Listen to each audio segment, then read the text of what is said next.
So, unahin na natin yung hair natin na extra. So, for my hair, ito yung gagamitin ko.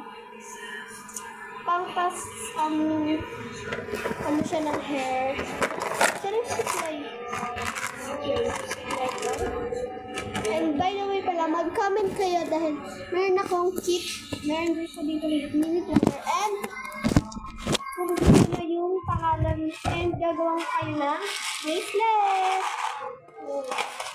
Comment lang kayo dyan. So, hindi na siya nagana. Yung spray niya, hindi na siya nagana. And ang ginagawa ko, kasi sira na yung pang-spray niya, and then ginagawa ko, binubuksan ko na lang siya ng ganyan, and then nag-lubos na hair ko. And pahirapan lang siya, pero so, parang konti-konti lang dito. And pwede din siya sa kamay, nalagay ko din siya sa kamay. And like, ganyan yung nilalagyan ko talaga dito yung dulo ng buhok ko kasi ayun talaga yung kailangan kong ma-shine. May ano niya lang siya. Wait lang, nakapapa. Kuha tayo dito. And dito na siya. Ito.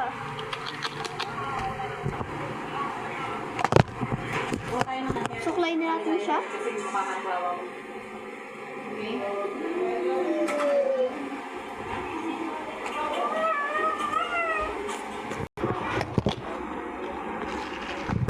Mamaya na natin ituloy pag medyo na yutuyo na yung hair ko kasi kakaligo ko pa lang. And next ang gagawin natin is mayroon ako ditong 2 types of lotion. Pero ito, hindi na tayo mag-lotion nito kasi mag-lotion na tayo nito. Vitamin na. Dito lang tayo sa bahay magigit ready with kasi naulan. And yan, pang ano siya guys, para hindi kayo makagat ng labot. So, let's go. So, as you can see, meron na din akong so, ito pala ang mga nagawa ko. Ayan. And may panggawa din pala ako ng headband. So, ito yung proof. So, may libre na siyang 2 ganito, which is nagawa ko na yung isa. Kaya, yan. May mga kasama din siyang pala. Tapusin ko lang 2 way. And, syempre, meron din tayong lip balm. Hindi ako mag-lipstick. So, kuhain na natin lip balm ko. So, dito nakalagay yung lip balm ko. And, 2 siyang lip balm. Isa purple bato and yeah. So we're trying the yellow muna. Let's go. This is the gloss. And may applier din siya, di ba? Ito yung pang-apply niyo.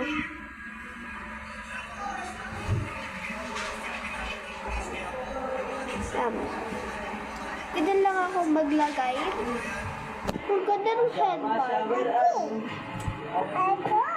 So, we're back para ayos yung hair natin.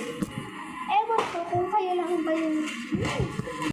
Don't forget mag-comment kayo kung anong pangalan na gagawan ko kayo ng bracelet. Mag-comment kayo ng pangalan.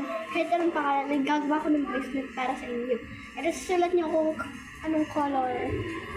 Actually, binibenta ko to yung ito ang aking mga ito. But, libre na siya para sa inyo.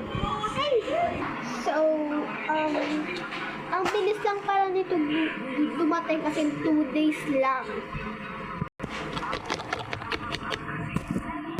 Kasi, in-order namin ito noong September,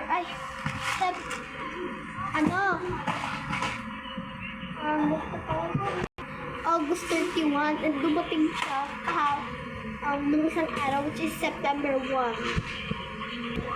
So, wala lang. I'll show you lang kung mabilis talaga siya. Siyempre, dahil malamig na yun and nakasando pa ako, mag-sweater tayo. This is my sweater! 1, 2, 3. And siyempre, lastly, bye!